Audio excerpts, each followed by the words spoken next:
Let me try that again. Good morning. Thank you. And welcome to the Emerson Unitarian Universalist Congregation.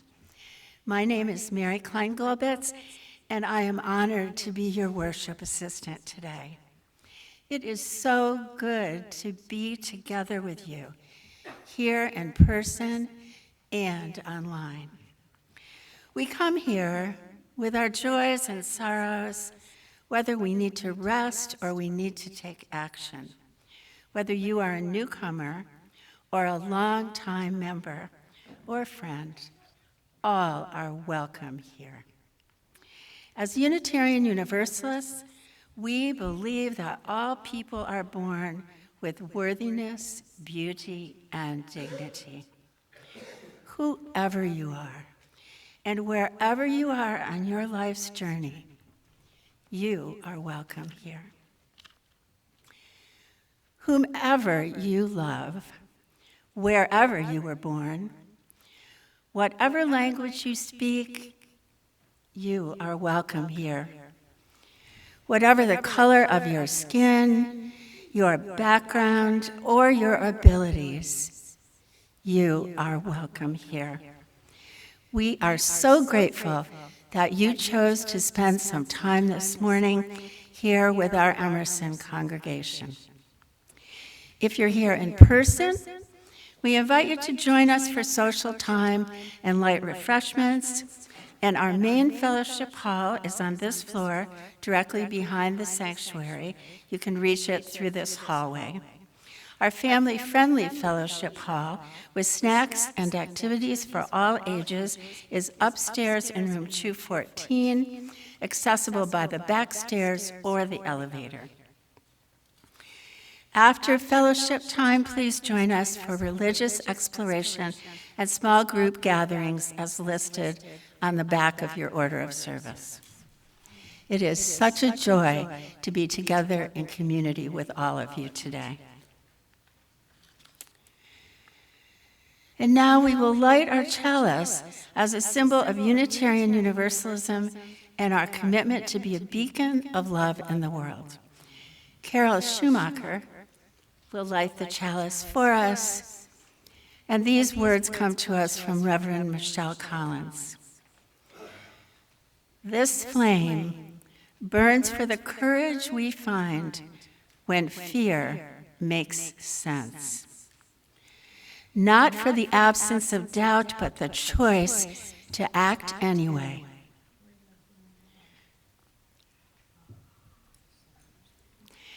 We light it for those who speak when silence feels safer, and those who act when invisibility beckons.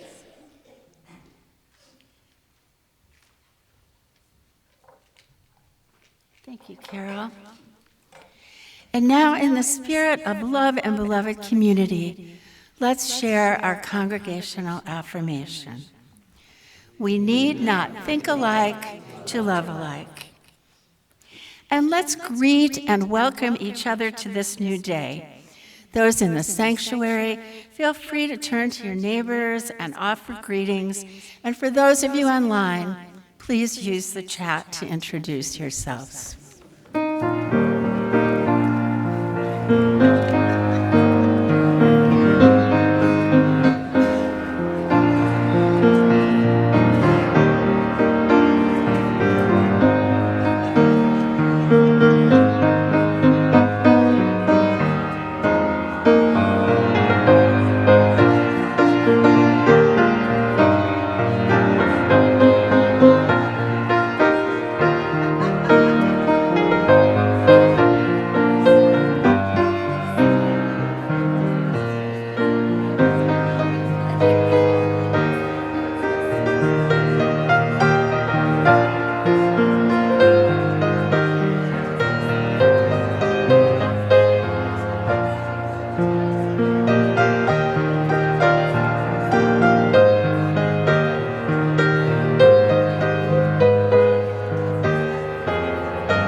Hello, I'm the Reverend Christina Branum-Martin. It is so good to be with you and an honor to be the minister here at Emerson.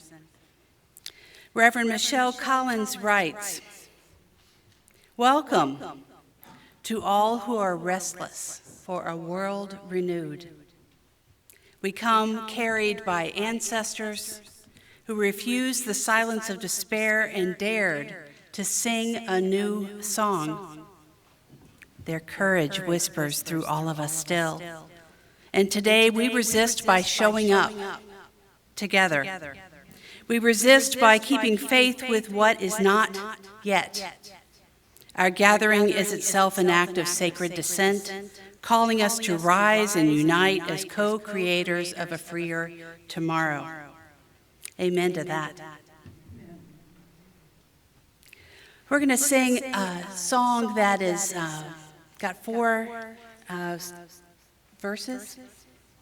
I Wish I Knew How. It's number 151 in your gray hymnal if you would like the music, and the lyrics will be up on a slide.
We pause each week to share the matters of our hearts. And Carol, would you do the stones for me?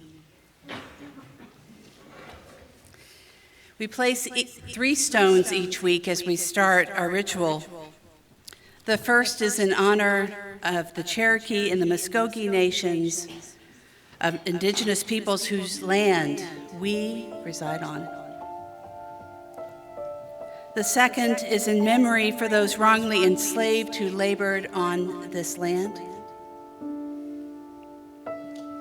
And the third is for all those hurting in current conflicts and war across this globe. Got quite a few things from the community, some from the book, and some of that were emailed. Know that if you're not here on Sundays or you're online, you can email your concerns to pastoralcare@emersonuu.org. The first is a joy. Sally Riddle is doing a virtual happy dance, she says.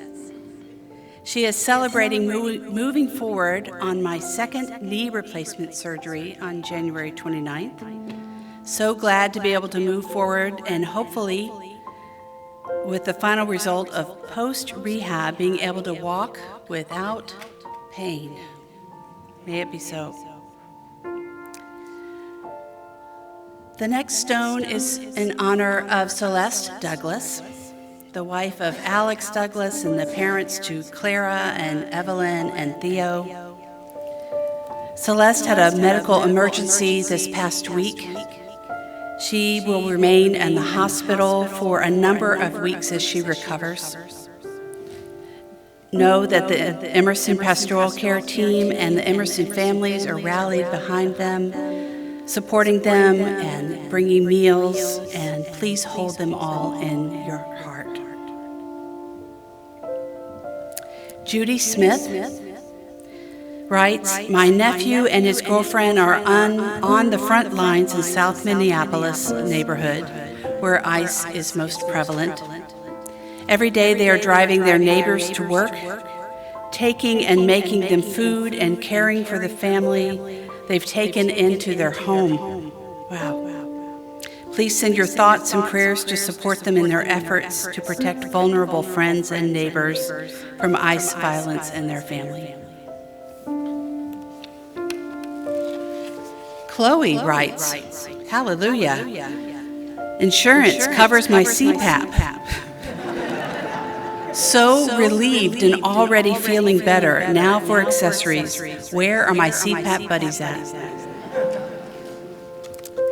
Jasmine and Satya Grace celebrate Kiriana's birthday. She is now, as of Saturday, the 17th, a preteen. Stephanie Culpepper, over the holiday in Hawaii, son Russell proposed to Bentley, his love of 6 years, and I couldn't ask for a better daughter-in-law. How wonderful. John Cossack, remembering my dad on his birthday, thankful for having him 61 years, missing him every day for the last 15. And the last is from Kiriana. Yesterday was my birthday. I adopted a yellow and white albino ball python named Buttercup. What a lucky snake. And the last is for all the things that we're just not ready to share yet. Thank you so much, Carol. We end this time with the Buddhist prayer of loving kindness. We will share and recite these words in a moment. May we all be filled with loving kindness. May we all be free from harm and suffering. May we all be well in body, heart, and mind. May we all be at peace. Blessed be.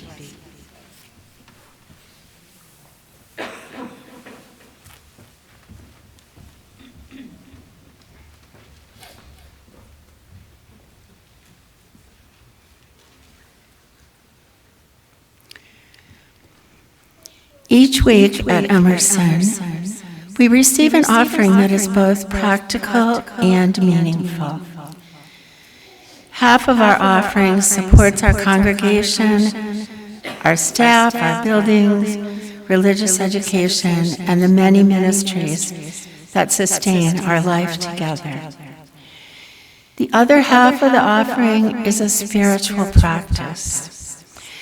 As we pass the basket, we practice gratitude and generosity, reminding ourselves that giving is a part of our shared spiritual life. By sharing half of our offering with community partners beyond our walls, we extend our values of love and justice into the wider world. This month, we are partnering with Georgia Interfaith Power and Light, GIPPL for short. GIPPL is an interfaith environmental organization that helps communities of faith live out their values by caring for the earth.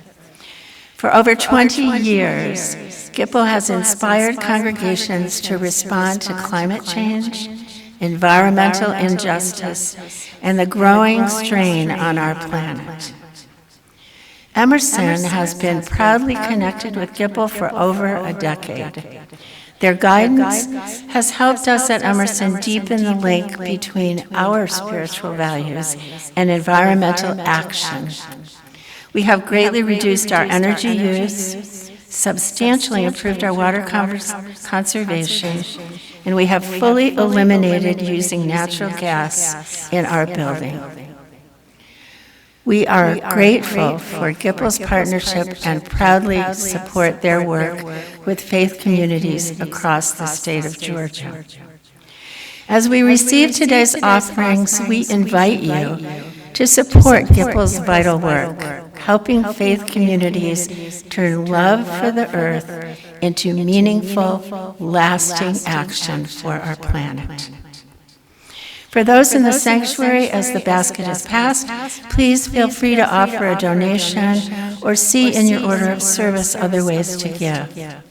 And for those of you joining us online, go to emersonuu.org, select the Giving tab to donate. And for the children among us, there are also lollipops in the basket. The morning offering will now be given and received with much gratitude.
Good morning. Can I have the young and the young at heart come join me up here for our story?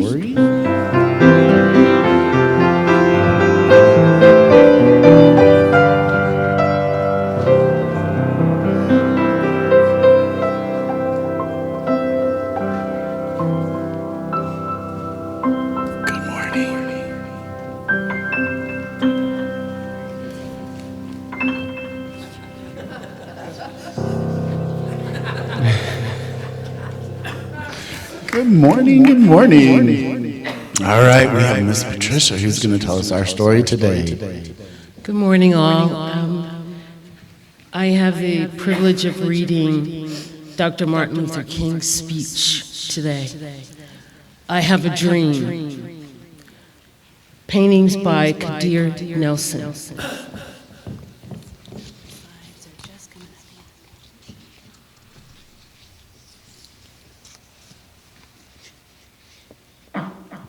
I say to you today, my friends, that even though we face the difficulties of today and tomorrow, I still have a dream. It is a dream deeply rooted in the American dream.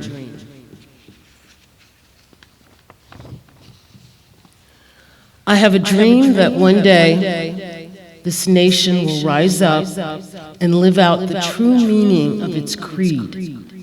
We hold these truths to be self-evident, that all men are created equal.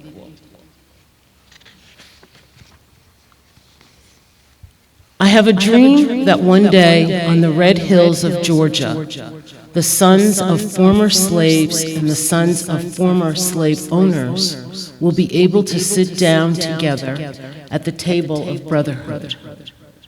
I have a dream that one day, even the state of Mississippi, a state sweltering with the heat of injustice, sweltering with the heat of oppression, will be transformed into an oasis of freedom and justice.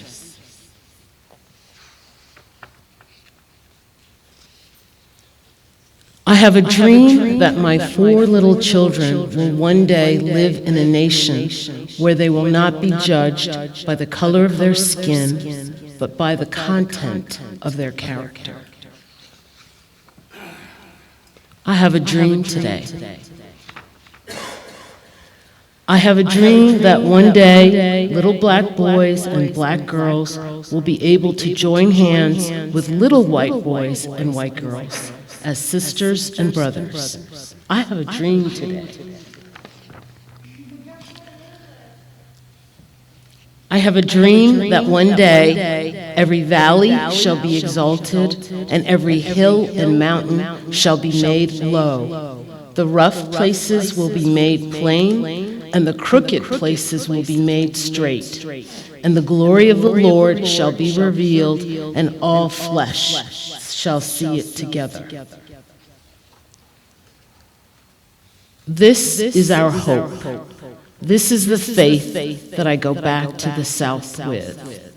With this faith, we will be able to hew out of the mountain of despair a stone of hope.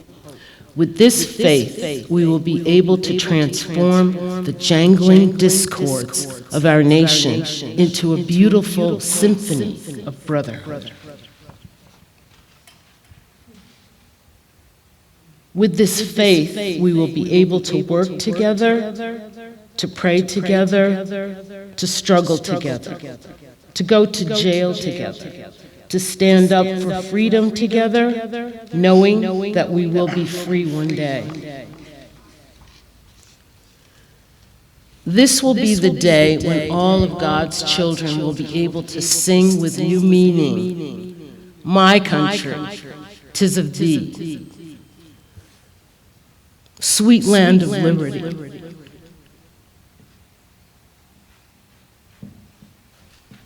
Of thee I sing, land where my fathers died, land of the pilgrim's pride. From every mountainside, let freedom ring. And if America is to be a great nation, this must become true. So let freedom ring from the prodigious hilltops of New Hampshire. Let freedom ring from the mighty mountains of New York. Let freedom ring from the heightening Alleghenies of Pennsylvania. Let freedom ring from the snow-capped Rockies of Colorado. Let freedom ring from the curvaceous slopes of California. But not only that, let freedom ring from Stone Mountain of Georgia. Let freedom ring from Lookout Mountain of Tennessee. Let freedom ring from every hill and molehill of Mississippi. From every mountainside, let freedom ring. And when this happens, when we allow freedom to ring, when we let it ring from every village and every hamlet, from every state and every city, we will be able to speed up that day when all of God's children, black men and white men, Jews and Gentiles, Protestants and Catholics, will be able to join hands and sing in the words of the old Negro spiritual. Free at last, free at last, thank God Almighty, we are free at last.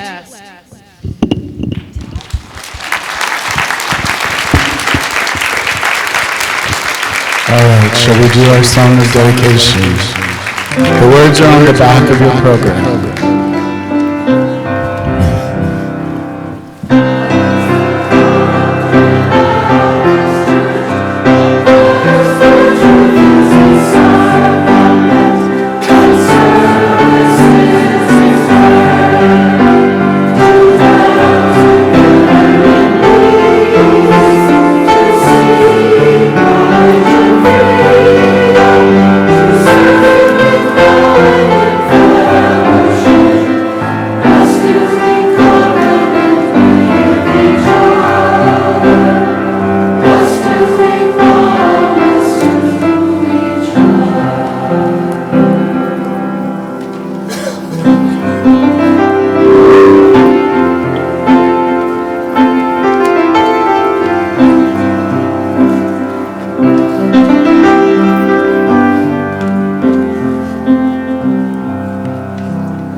We have some audience participation in our choir anthem this morning, and you'll be invited to sing along with us, and the words can be found on the back of your order of service when it's time.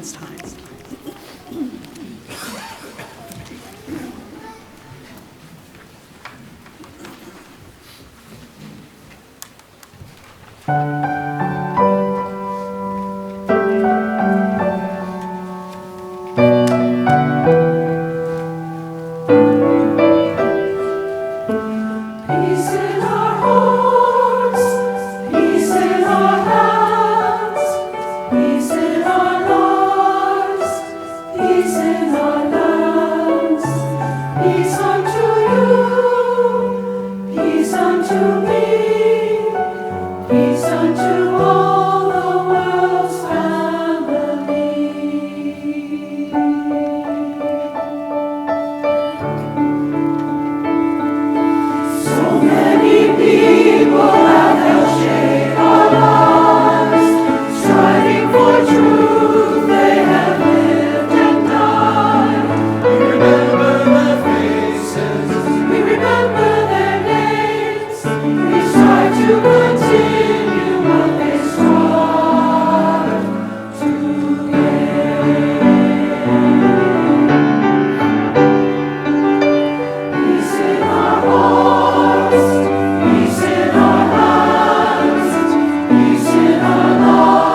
You're singing so powerful. It's hard to speak after that. Our reading today is entitled Cracks in the Dam by Kate Lohr. For a long time, we held the water back with our fear. Not fear of what was happening, but fear of what might. The job lost, the door knocked on at night, the quiet punishment for speaking out loud. We told ourselves restraint was wisdom. We called silence being careful. So we built a dam out of maybe, out of don't rock the boat, out of now is not the right time. But the river did not stop. It pressed against the concrete with names and with faces, with laws passed in daylight and with harm done out loud. It carried the weight of children watching, elders shaking their heads, histories that we swore we would not repeat. The cracks did not come from rage, they came from seeing. Seeing what is happening to bodies, to ballots, to truth itself. Seeing how quickly cruelty learns to speak in official voices. Seeing how fear, once useful, became a cage.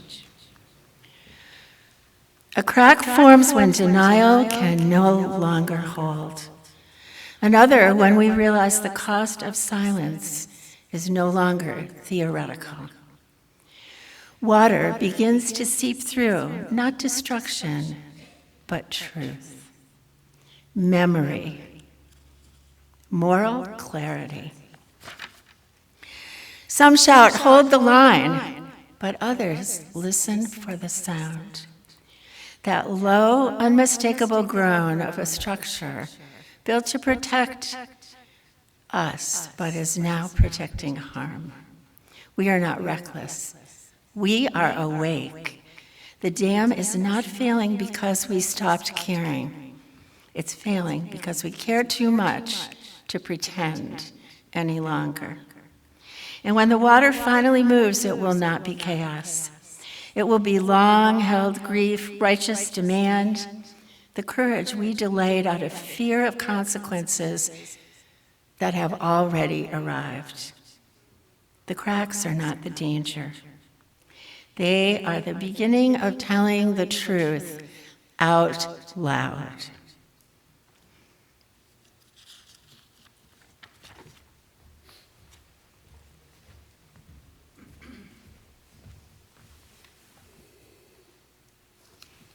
Today we honor and remember the life and legacy of Reverend Dr.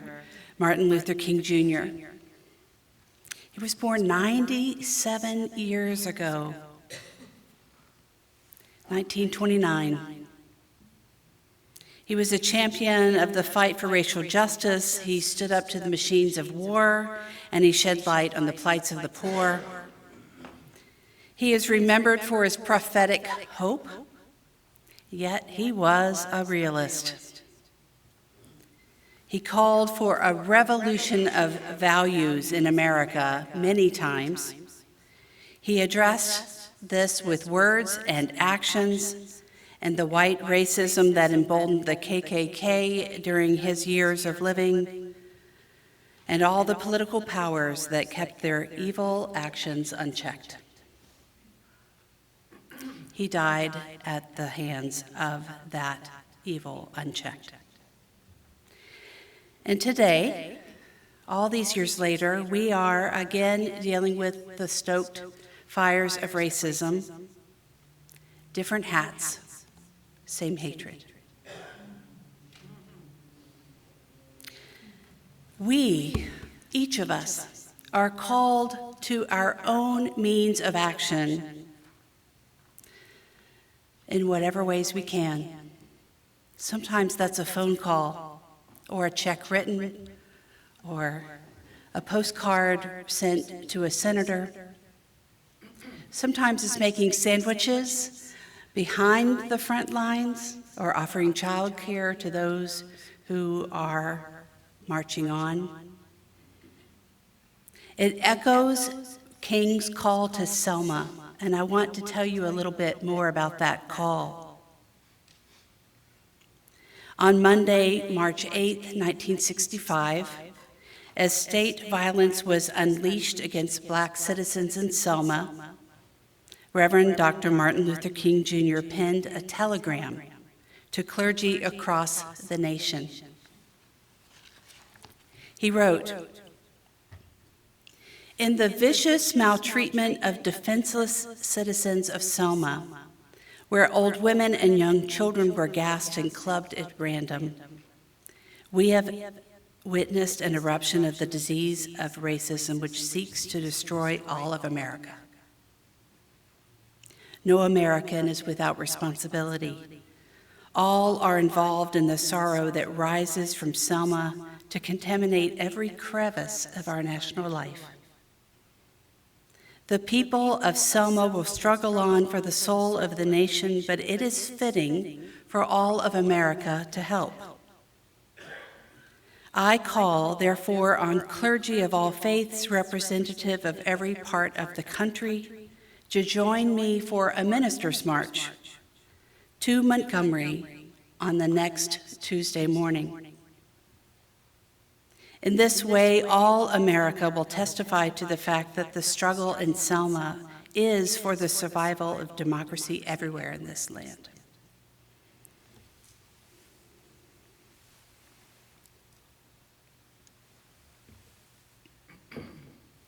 That call was answered. Clergy came from all across the country, and on the first day of the march, 60 Unitarian Universalists were present. At that time, Unitarian Universalist ministers was a smaller number than now, and that was 10% of the ministers. Among them was a minister named James Reeb. He was brutally beaten that night and later died from his injuries. You might know of his story. Alongside the lives of Jimmy Lee Jackson and Viola Liuzzo, Reeb's sacrifice stands as a permanent reminder of the cost of answering history when conscience demands it. After Reeb's death, the march continued. And each day as they marched forward, the number of clergy from all across America continued to rise. When the march concluded, 177 Unitarian Universalist ministers and seminarians participated. That was 25% of all UU ministers across the country. After the march concluded, Martin Luther King gave the eulogy at Reeb's funeral. And King asked those gathered in Brown Chapel in Selma that day this question. Naturally, we are compelled to ask the question. He said, "Who killed James Reeb?" The answer is simple and rather limited if we think just of who. He was murdered by a few sick, demented, and misguided men who have the strange notion that you express dissent through murder. There is another haunting, poignant, desperate question that we are forced to ask this afternoon, that I asked a few days ago when we funeralized Jimmy Lee Jackson. It is the question, what killed James Reeb? When we move from the who to the what, the blame is wide and the responsibility grows. James Reeb was murdered by the indifference of every minister of the gospel who has remained silent behind the safe security of stained glass windows. He was murdered by the irrelevancy of a church that will stand amid social evil and serve as a tailgate light, rather than a headlight, an echo rather than a voice. He was murdered by the irresponsibility of every politician who has moved down the path to demagoguery, who has fed his constituents the stale bread of hatred and the spoiled meat of racism. He was murdered by the brutality of every sheriff and every law enforcement agent who practices lawlessness in the name of the law. He was murdered by the timidity of the federal government that can spend millions of dollars a day to keep troops at that time in South Vietnam, yet could not protect the lives of its own citizens seeking constitutional rights. He concludes with this. In his death, James Reeb says something to each of us, black and white alike, says that we must substitute courage for caution, says that we must be concerned not merely about who murdered him, but about the system, the way of life, the philosophy which produced this murder. His death says to all of us that we must work passionately, unrelentingly, to make the American dream a reality so that he did not die in vain. I don't know about you, but I hear these words right now, and I hear the heartbreak. Oh, I hear the anger. And, it sounds so close to home. I want to bring up the term evil, this evil time we're in. What is the concept of evil from a Unitarian Universalist perspective? Not that outward power that has the ability to come and pierce us, but instead something within. Reverend Victoria Safford has a touching reflection on evil. She says, sometimes I use a very subjective, almost subconscious barometer when reading the news of the day and deciding whether some action bears the weight of the word evil. She says it's not the magnitude of the event, nor the cold-heartedness of those involved, nor the historical impact. It's the degree of heartbreak that I feel. Beyond sorrow or horror, a sense that something has been blasted apart, a shattering of hope, the collapse of what I thought or wished were true about the world and human nature. These are some truths, some news that break the heart, not permanently but utterly for a while, as the realization forms perhaps for the 1,000th time, as history has told us, that this is a part of our humanity. Evil is the capacity within us and among us to break the sacred bonds within our own souls, with one another and with the holy itself. It is the willingness to excuse or justify this damage, to deny it or to call it virtue.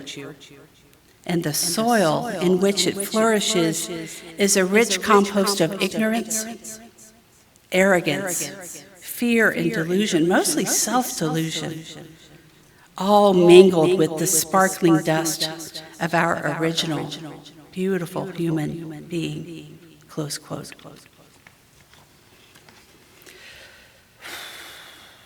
My heart has been breaking this week. And these early days of 2026, what a new year. It's kind of shaken me to the core. And yet, there have been few surprises. Still, in the events of the past weeks, increasing violence and unconstitutional acts by ICE, the shooting of Renee Good and others by ICE, and the escalating militarism in Venezuela and Iran. Oh, so much. Something needs to be done. And we each can do something. Love is our guide forward. Whenever something is in front of us and we don't know what to do, love at the center is our guide. Even in small acts of resistance. As in the reading, there are cracks in the dam. And King's strategy was nonviolent, multiracial, religiously inclusive resistance. This work is ours to take up again. And the leaders look at this moment as community organizers. They are the people on the streets with whistles. They are the people delivering meals to their neighbors who can't leave their home because they themselves might be not safe to leave. They are the people forming coalitions and networks of care to fight the power-hungry, yielding hate once again.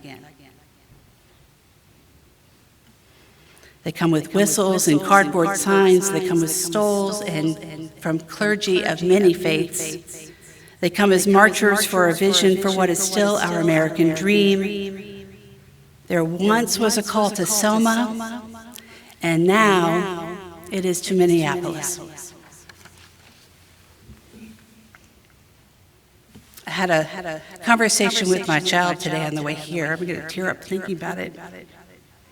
2 days ago, there was a call for clergy to come to Minneapolis. It's for all faith leaders of all traditions. And people are asked to come from all over the country to join in a march this coming Friday. And I decided to go.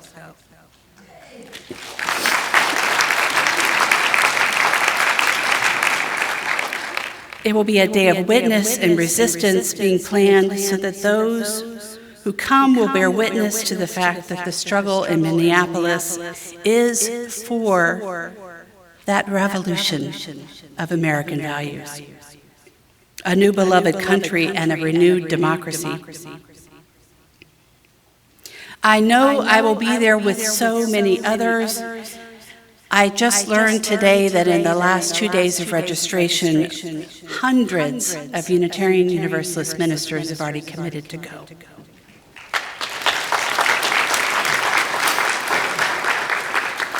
I am kind of ready.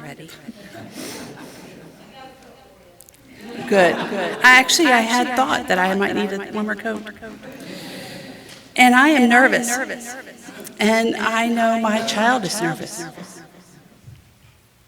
And I will be in good company, making good trouble. I also recognize there are people in the front. There are people making sandwiches. There are people taking care of clergy's children.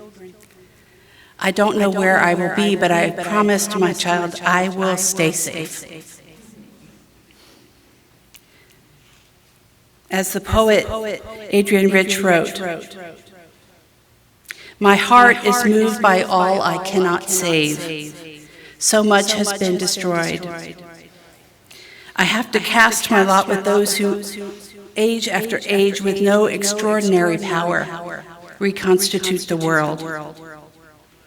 I am so grateful to be in the company of you as Unitarian Universalists, as parents, as elders, as teachers, as librarians. You are the balm to my soul. We sit shoulder to shoulder week after week, and we come together, like the words of Adrienne Rich, to simply reconstitute this world. I know in Minneapolis I will be there with so many others there to stand for love. I am not sure what's going to happen. If you're a praying type, I'll take your prayers. May love and goodness prevail. May it help bring about a revolution of values that King really dedicated his life to. May we all take up the clarion call of his life work so that as Reeb and King's lives did not end in vain. Amen and blessed be.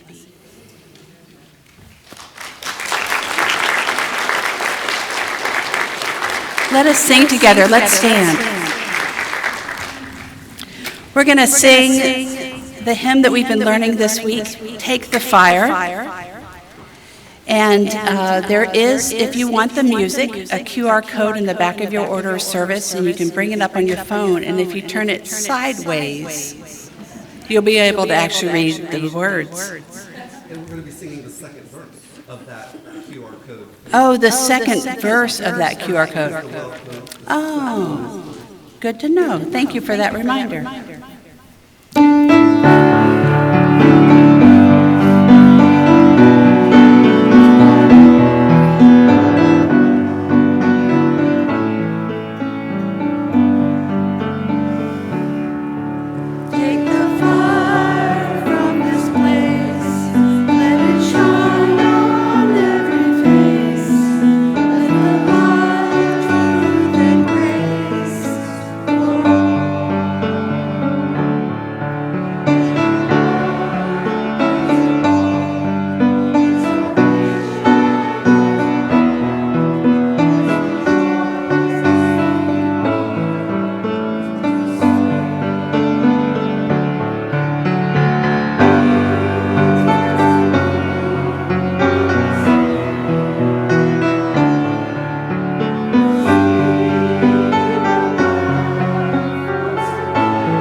Carol, would you come forward and help me extinguish the chalice? Thank you so much.